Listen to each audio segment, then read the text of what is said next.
일월양식 구독자 여러분, 안녕하세요. ESF의 고대훈 간사입니다. 오늘 함께 나눌 말씀은 누가복음 12장 22절부터 34절. 우리가 먼저 그 나라와 의를 구하라는 말씀으로 익숙하게 아는 말씀입니다. 우리에게 참 친숙한 좀 오래된 CCM도 있죠. 먼저 그 나라와 의를 구하라. 그 나라와 그를 네, 제자들을 향해서 입을 것과 먹을 것에 염려하지 말 것을 말씀하시고 까마귀와 백합화도 하나님이 입히시고 먹이시는데 하물며 너희를 외면하겠냐. 너희는 먼저 그 나라를 구해라. 그리하면 이 모든 것을 너희에게 더해 주실 것이라고 하신 예수님의 말씀이죠.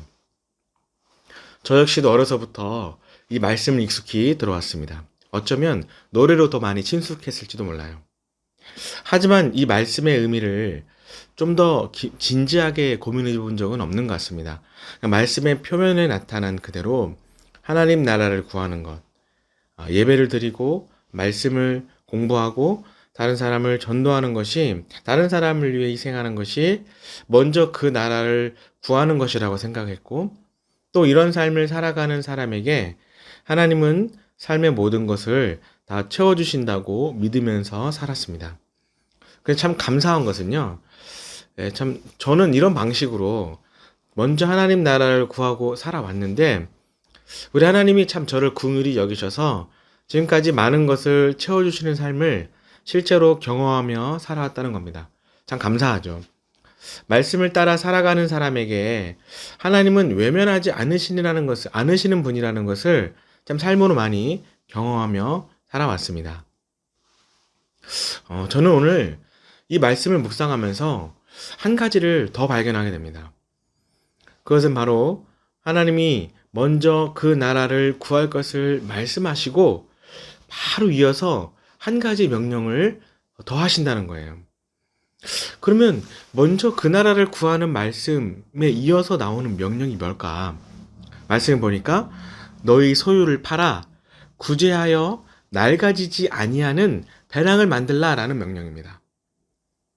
이전에는 이 너희 소유를 팔아서 낡아지지 않는 배낭을 만들라는 이 명령이 그냥 하나님 나라에 재물을 쌓아두는 방법이라고 해석을 했고, 또 다른 사람을 구제하는 것이 나의 미래를 위해 하늘의 창고에 쌓아두는 방법이라고 생각을 했어요.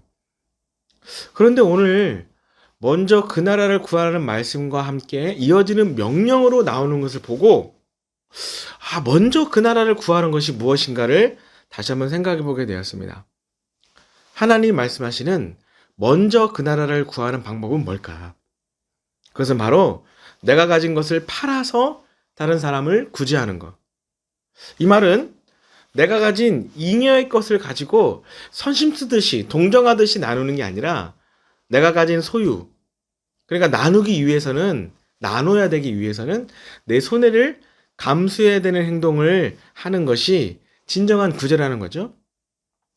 하나님은 내가 가진 소유를 가지고 나누려면 내가 마음을 써야 되고 고민을 해야 되고 갈등을 해야 하지만, 그 마음과 고민과 갈등을 한 후에 하나님을 생각하면서 이웃을 향해 먼저 손 내밀으라고 말한 겁니다. 고민하면 내 걸 가지고 고민하며 갈등하면서 내 걸 더 채우기 위해서 염려하지 말고 내 것을 나누기 위해서 고민하라는 거죠. 먼저 이것을 내어주라고, 먼저 다가가 섬기라고 말씀하시는 겁니다.